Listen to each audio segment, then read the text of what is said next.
Na nossa aula de hoje, nós vamos falar das etapas para a construção do plano de cargos e salários. Nós não imaginamos, quando construímos alguma coisa, como, por exemplo, uma casa ou um programa como esse que vocês estão vendo aí agora, quanto trabalho há por trás de tudo isso. Na verdade, o que eu estou falando é que para cada uma das etapas deste programa ou de algo que você vai construir, nós precisamos planejar tudo muito bem direitinho para que nada saia errado. Vamos, por exemplo, pegar o exemplo de um edifício sendo construído, como esse. Primeiro você vê a fundação, depois o alicerce, depois a laje, e assim, até que um dia você passa na frente daquele mesmo edifício, como de costume, e de repente você vê um belo e enorme prédio, muito diferente daquele do início. Agora, o que você não viu foi todo o trabalho que estava por trás dos bastidores, enquanto você passava durante o tempo que você ia para sua casa, ou para sua escola, ou para o seu trabalho. Você não imagina, por exemplo, quanto tempo era despendido para o planejamento.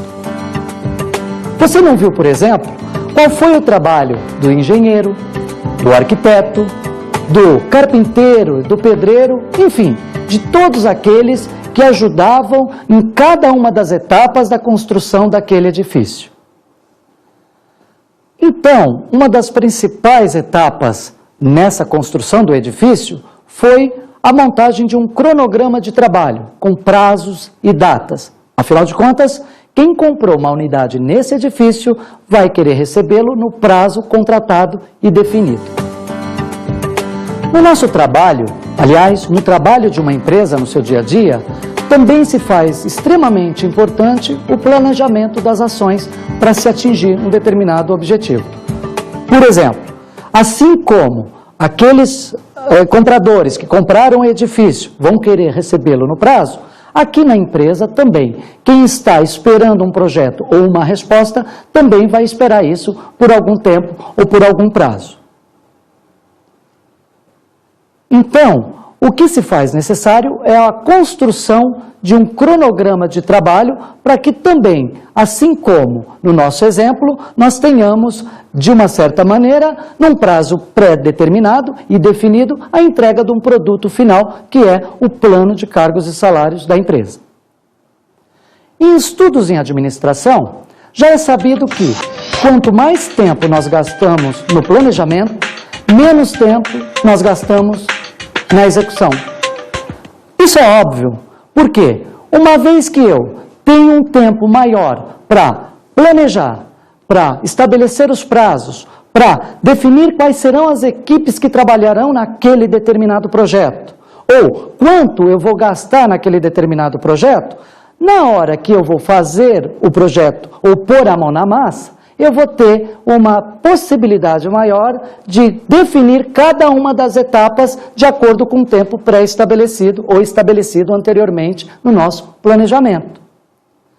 Já se eu não planejo e saio executando à torta e à direita, o que vai acontecer? Uma grande bagunça. Ninguém sabe a hora de começar, a hora de parar, quando começa um trabalho, quando termina um trabalho e quando começa um outro trabalho. Então, o planejamento se faz essencial, porque caso contrário, o projeto vira uma grande bagunça. Vamos falar então do comitê, cargo e função, como sendo uma das etapas do planejamento para a nossa estrutura de cargos e salários. O comitê, por exemplo, ninguém faz nada sozinho. Essa é a lógica das empresas da era do conhecimento. Aliás, da era do conhecimento, porque nós estamos numa era onde a administração participativa dá lugar para uma administração mais autocrática. E já é sabido pelas empresas que as relações interpessoais são extremamente importantes para a condução dos trabalhos em equipe. Vamos pensar numa situação mais ou menos assim. Quando eu vou fazer um trabalho na empresa e, no nosso exemplo, um programa de cargos e salários, as principais decisões não podem estar concentradas na alta cúpula, por exemplo. Por quê? Porque caso essa decisão fique concentrada na alta cúpula, muito provavelmente não vai haver credibilidade. Não houve participação do restante das pessoas envolvidas naquele projeto. E muito menos as decisões devem estar concentradas naqueles especialistas da área de RH, pelo mesmo fato e pelo mesmo motivo que eu acabei de dizer. Então, no nosso caso aqui, o ideal é que eu chame pessoas para participar desse meu projeto. Porque caso eu não faça isso, eu vou ter problemas. Primeiro, as pessoas não vão gostar de que eu fale sobre os problemas, que eu fale sobre os cargos, que eu fale sobre os salários delas, sem que haja um envolvimento delas neste contexto. O comitê, ele se presta a isso, ele serve para isso. Eu não faço um programa baseado numa área específica, mas eu faço um programa onde todos devem participar. E quem que deve participar desse comitê? Por quê?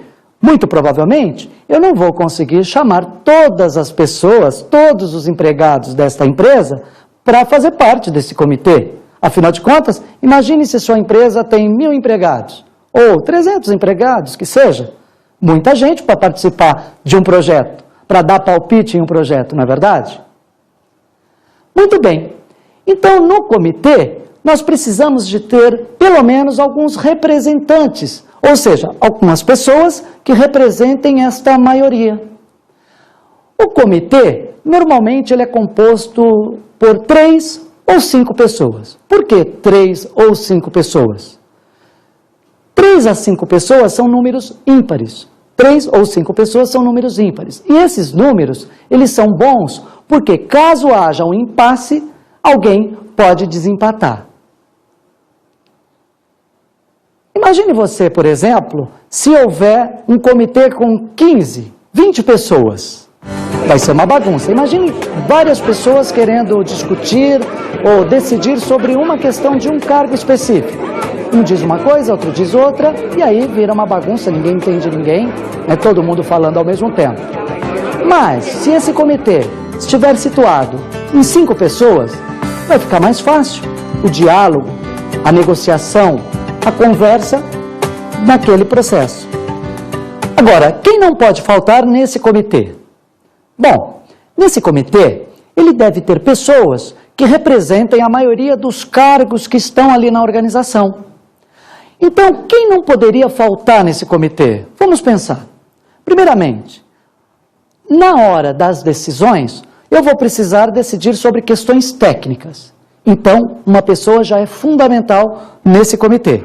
Um representante da área de recursos humanos ou da área de cargos e salários, pois eles detêm o conhecimento técnico e a condução e sabem conduzir esse processo junto às demais pessoas.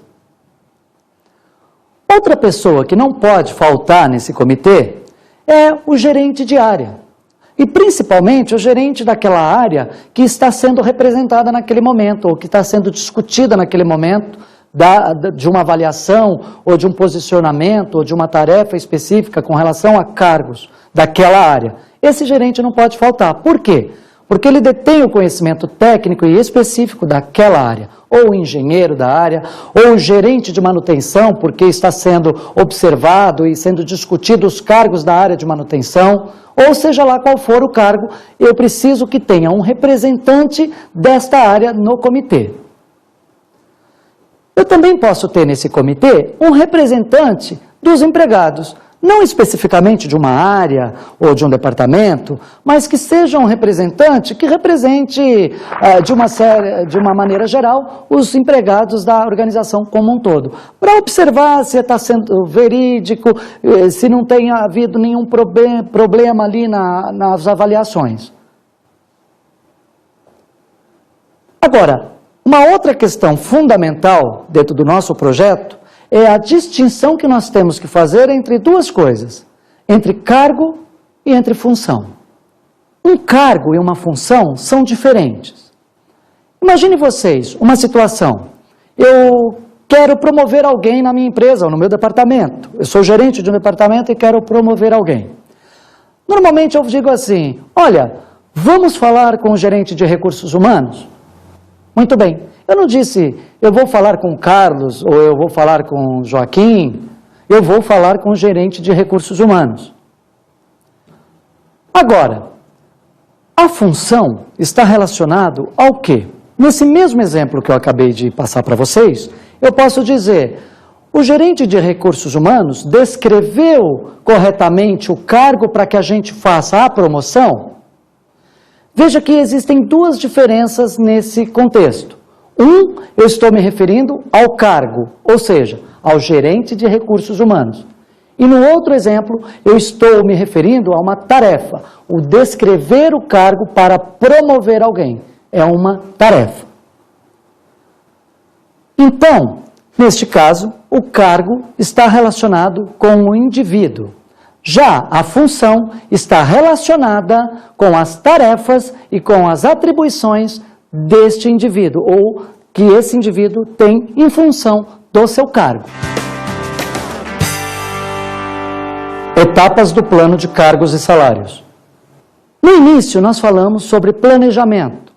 E a ideia agora é que a gente discuta quais são as principais etapas dentro desse planejamento que vão nos auxiliar na construção do plano de cargos e salários. Normalmente, as empresas constroem os planos de cargos e salários por etapas, por partes, uma a uma.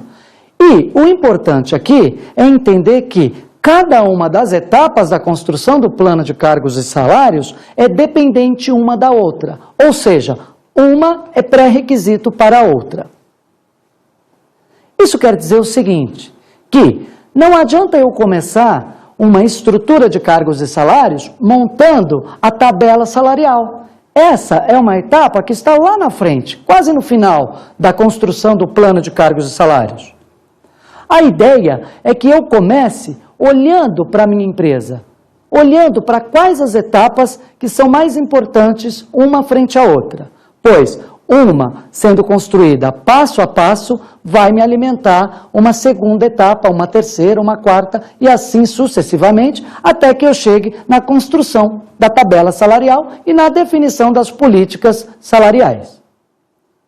As etapas, normalmente, se situam entre 7 e 9 etapas. Isso vai depender muito da empresa e de como ela vai conduzir esse processo de estrutura de cargos e salários dentro da empresa.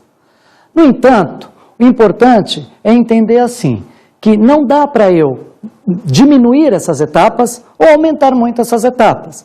De uma certa maneira, elas se situam entre 7 ou 9. Eu posso, de uma certa maneira, juntar duas etapas, ou a 7 a 8, ou a 9 a 10, mas mais para o final da montagem do plano. O ideal é que eu siga uma ordem. Agora, uma construção de um plano de cargos e salários com menos de 6 etapas, e essas etapas nós vamos discutir, é meio difícil, é meio inviável. E ela é meio inviável exatamente por quê? Porque caso eu defina que eu vá construir um programa, um projeto de cargos e salários baseado em 3 etapas, ou seja, eu descrevo os cargos, eu analiso os cargos e eu faço a montagem da tabela salarial e paro por aí, 3 etapas. O que vai acontecer? O que vai acontecer é que, como ninguém foi envolvido, essa tabela salarial só vai ser de conhecimento da área de recursos humanos, o que não é nada bom para a empresa, o que não é nada bom para a credibilidade, tanto do plano quanto da própria área de recursos humanos. Então vamos falar um pouco sobre as etapas de construção do plano de cargos e salários. Quais são as principais etapas? A primeira delas, obviamente, é a divulgação. Como é que eu vou divulgar esse plano dentro da minha empresa?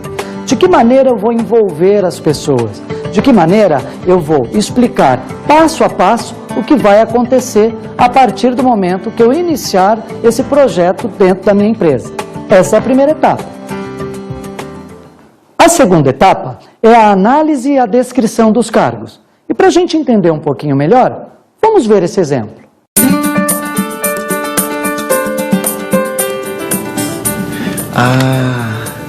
Então essa pesquisa é para sabermos o que cada um dos funcionários faz, é isso? Quase isso. O que nos interessa de verdade é saber como e para que os funcionários estão fazendo determinada tarefa. Esse, então, é o momento de nós tirarmos uma fotografia da empresa. Ou seja, quando eu tiro uma fotografia da empresa, na verdade, eu quero saber como ela está naquele momento, naquela foto, como ela saiu naquela foto. É o momento de eu conhecer os cargos dentro da minha organização e saber exatamente o que cada um deles faz. A terceira etapa é a avaliação dos cargos propriamente dita. Ou seja, nessa etapa eu vou olhar para cada um dos cargos dentro da minha empresa, olhar para cada uma daquelas fotografias que eu tirei num determinado momento dentro da minha empresa. E esse vai ser o momento onde eu vou, olhando para cada um dos cargos, eu vou perceber que um cargo ele é diferente do outro. E como que ele é diferente do outro? Ele é diferente do outro em conteúdo, em tamanho, em valor e em importância. Então, na avaliação dos cargos, é o momento onde eu preciso ter certeza de que a minha percepção de que um cargo é maior, ou melhor, ou mais importante do que o outro, ela é verdadeira. Existem N maneiras de se fazer a avaliação de um cargo, ou checar se esse cargo é mais importante do que aquele, ou o que ele representa dentro da estrutura. E vamos lembrar que na estrutura organizacional, esse cargo ele está posicionado num organograma. Ele está lá numa caixinha e, à medida que ele está no topo da caixinha, ou quanto mais alto ele está ali naquele organograma, mais importância ele tem para a organização. Ou, em outras palavras, mais valor ele tem para a organização. E se ele tem mais valor para a organização, consequentemente, o salário que é pago para esse cargo, normalmente, é maior do que um cargo que está abaixo daquele nível do organograma. Mas aí, nós precisamos entender o seguinte: como é que eu descubro se o salário que eu estou pagando para aquele cargo que eu julgo que é mais importante e que eu avaliei nessa etapa 3, essa importância, como eu descubro e como eu percebo que ele tem um salário maior ou menor do que o outro? Agora nós entramos, então, na nossa quarta etapa da construção do plano de cargos e salários. A quarta etapa está relacionada à pesquisa salarial. E a pesquisa salarial é importante nessa etapa exatamente porque é ela que vai me responder se o que eu estou pagando ou o salário que eu devo pagar para esse cargo que eu julgo que é mais importante do que esse outro que está abaixo no organograma, ele se complementa no mercado ou ele aparece no mercado como sendo mais importante ou menos importante do que esse cargo. Vamos ver então esse exemplo. Ainda precisamos discutir a questão dos novos salários dos funcionários da loja. Certamente. Como não existe definição legal para esse cargo, vamos ligar para outras lojas e saber quanto pagam para o mesmo cargo e funções. Certo. Então, como vocês puderam perceber, a ideia é que na pesquisa salarial eu vá até o mercado e pesquise quais são as principais práticas que ele está praticando, ou seja, que o mercado está praticando em relação a um determinado cargo ou em função de um salário que está sendo pago para um determinado cargo. Quando eu não sei, eu preciso ir atrás, eu preciso perguntar. E essa pesquisa salarial, o importante ressaltar aqui, é que é ela que vai me alimentar a montagem da estrutura de cargos e salários, ou seja, que vai me alimentar lá, aquela etapa lá na frente, a etapa final, que é a etapa da construção da tabela, onde eu vou posicionar os meus salários da minha empresa, né, como sendo salários equilibrados com o mercado externo. A outra etapa é a etapa onde eu vou definir a estrutura salarial propriamente dita e a consequente política salarial da empresa. Dentro desse modelo, é extremamente importante que eu me baseie em números, em quantidades numéricas para poder construir essa tabela salarial. Então, uma das principais premissas é que eu tenha números do mercado, que foi feito na etapa anterior através da pesquisa salarial. A estrutura salarial, ela vai representar a importância relativa de cada cargo dentro da estrutura e, consequentemente, o salário a ser pago para cada um dos cargos dentro da estrutura.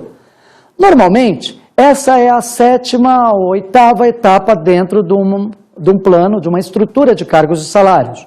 E algumas empresas trabalham ao mesmo tempo na montagem da estrutura de cargos e salários, ou melhor, na montagem da estrutura salarial, da tabela salarial, e a política salarial ao mesmo tempo. Mas nada impede que eu separe bem essas duas coisas, ou seja, trate a montagem da estrutura salarial como uma etapa isolada, exatamente porque ela é mais complexa e mais difícil. E mais complexa e mais difícil, por quê? Porque eu vou me basear em dados numéricos, dados estatísticos, para que eu monte essa estrutura. Então eu vou precisar desenhar uma série de cálculos. Então, muitas vezes as empresas tratam essa etapa isoladamente, porque é uma etapa onde um tempo vai ser muito maior. Já a política salarial, ela aparece e ela surge após eu ter toda essa estrutura montada. Ou seja, depois que eu fiz toda a análise dos cargos, depois que eu fiz todas as descrições de cargos, que eu cataloguei os cargos, depois que eu fiz a classificação dos cargos dentro de uma hierarquia, ou seja, posicionei esses cargos dentro de um organograma, ou fiz a estruturação de qual cargo é mais importante do que o outro, é somente no final que eu vou fazer a estruturação da tabela salarial. Então ela leva muito mais tempo. A partir do momento que eu tenho tudo isso montado, é o momento de eu definir quais são as regras, quais são as políticas, quando uma pessoa vai ter uma promoção, quando ela vai ter um aumento salarial por mérito, quando ela pode sair de uma área e assumir uma outra área. Então, nessa política salarial é que eu defino essas regras. Mas se eu não tiver todo o modelo, toda a tabela salarial montada, eu não vou ter condição nenhuma de montar a minha política salarial. Então, cada uma das etapas é extremamente importante para a construção do nosso plano de cargos e salários. Vejam vocês, o planejamento. O planejamento é que vai organizar cada uma das ações e colocar cada uma das etapas no tempo e no prazo correto. A divulgação, ela vai trazer para a gente a maneira pela qual eu posso e devo informar as pessoas do que está acontecendo dentro da organização. Como é que cada uma das etapas vai se dar?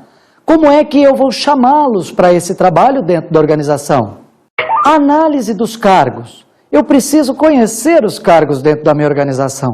Se eu não conheço os cargos dentro da minha organização, eu não tenho a oportunidade de classificá-los ou de olhar para eles de uma maneira diferente. A descrição do cargo. Eu preciso definir exatamente quais são as tarefas e quais são as atribuições, ou mesmo qual é o perfil de cada cargo, ou que cada cargo precisa ter dentro da minha empresa. A avaliação e a classificação dos cargos é fundamental na montagem da estrutura do plano de cargos e salários. É nesse momento que eu vou checar lá nas minhas descrições aquelas tarefas e aquelas atribuições que eu descrevi e que eu busquei lá junto com os meus empregados, é que eu vou observar qual dessas funções é mais importante do que a outra dentro da minha empresa. E à medida que eu descubro qual é a função e a atribuição mais importante, eu classifico esses cargos. Ou seja, eu coloco em ordem de importância dentro de uma estrutura empresarial, de uma estrutura organizacional. A pesquisa salarial é uma etapa extremamente importante. Por quê? Porque é ela que vai me alimentar a estrutura salarial futuramente. Porque eu vou encontrar no mercado, eu vou olhar para o mercado e perguntar para as empresas do mercado se esse cargo, que para mim é importante aqui na empresa, é importante para ela também lá. E se é importante para ela também lá, qual é o salário que elas praticam, para que eu consiga fazer e obter esse equilíbrio dentro da minha empresa também.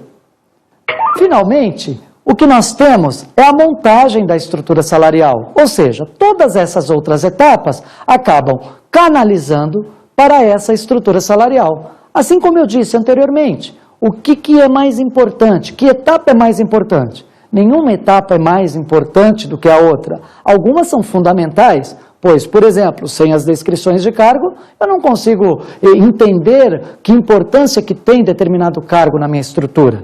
Agora, no momento da estrutura salarial, todas essas etapas, elas devem estar totalmente formatadas e corroboradas junto com o nosso comitê. A política salarial, ela é algo muito particular de uma empresa. Por quê? Eu posso decidir dentro da minha empresa se eu implanto uma política salarial ou se eu não implanto uma política salarial.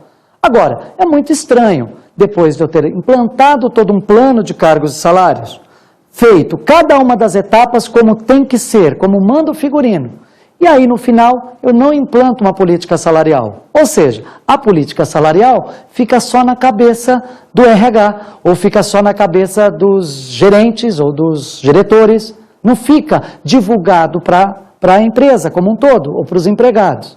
É muito estranho, mas uma empresa pode decidir não implantar uma política salarial. Ou seja, eu posso definir que a minha remuneração vai ser mais ou menos agressiva. Se eu vou promover em quanto tempo uma ou outra pessoa, em quantos passos a pessoa vai precisar para poder entrar numa outra posição ou ir para uma outra área, para um outro departamento, por exemplo. Então, a política salarial, ela é muito particular. Ela traz a possibilidade de estabelecer para a empresa algumas regras. E as regras, de uma certa maneira, do ponto de vista de política salarial, ela é extremamente importante. Por quê? Porque ela estabelece prazos. Quando é que uma pessoa pode ser promovida? Outra, quando é que uma pessoa pode ter um aumento salarial por mérito? Essas são regras que, às vezes, precisam estar claras dentro da organização, para que não fique aquela questão tendenciosa, não é? Aquele cara recebeu uma promoção, mas ele recebeu uma promoção por quê? Se tudo estiver dentro da política salarial e as regras estiverem sendo cumpridas, não há problema nenhum. Mas, mais uma vez eu reforço, as empresas podem decidir não implantar a política salarial porque não querem estabelecer regras e deixar a coisa meio assim, do jeito que o gerente quer levar. A outra questão aqui fundamental também é a questão da implantação do programa de cargos e salários. Veja bem, assim como na política salarial, na definição da política salarial, a empresa tem o direito de implantar ou não esta política salarial. Na implantação, a empresa também pode decidir não implantar a estrutura que ela realmente desenhou até agora. Ou seja, eu gastei várias etapas, construí a tabela salarial e aí eu decido num dado momento que eu não vou implantar o plano de cargos e salários. Esse é um erro muito grave. Por quê? Eu envolvi muitas pessoas dentro desse plano. Eu envolvi muitas pessoas, eu pedi o comprometimento. E aí, no momento de implantar, eu percebo que eu não posso implantar. E por que eu não posso implantar? Às vezes a empresa olha para aquela tabela montada, né, para aquela estrutura salarial que ela montou em função do mercado e descobre que, se ela tiver que fazer todos os ajustes que ali estão propostos, ela vai ter um custo muito alto e aí fica inviável ela fazer esse tipo de implantação. E aí ela decide abortar ou abandonar. Esse, mais uma vez, é um erro muito grande. Mas esse erro, ele pode ser minimizado. Por quê? A empresa pode, de uma certa maneira, implantar sim o plano, mesmo percebendo que ela tem algumas coisas que ela não vai poder fazer nesse momento. Então, a ideia aqui na implantação é que ela faça um planejamento. Mais uma vez, a gente volta para a etapa de planejamento.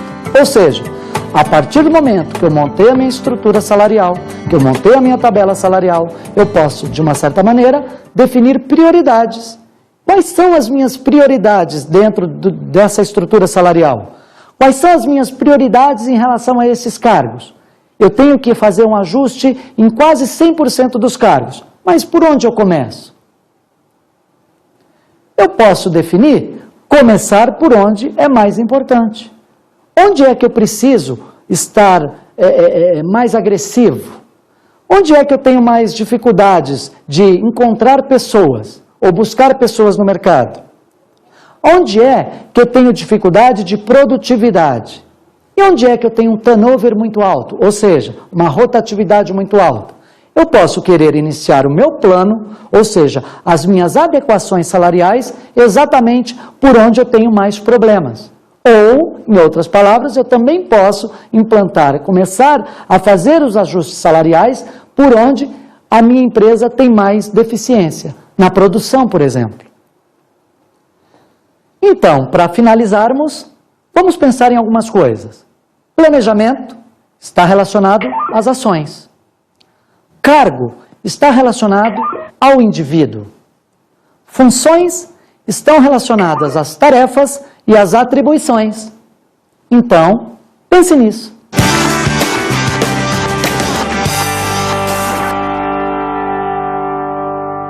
Como dica de estudos, eu deixo para vocês Gestão Empresarial, de Taylor aos Nossos Dias, de Ademir Antônio Ferreira, Ana Carla Fonseca Reis e Maria Isabel Pereira, editora Thomson Pioneira. Como nessa aula nós falamos muito sobre planejamento, é importante que vocês olhem um pouquinho para este livro que eu dei como dica de estudo. Bons estudos!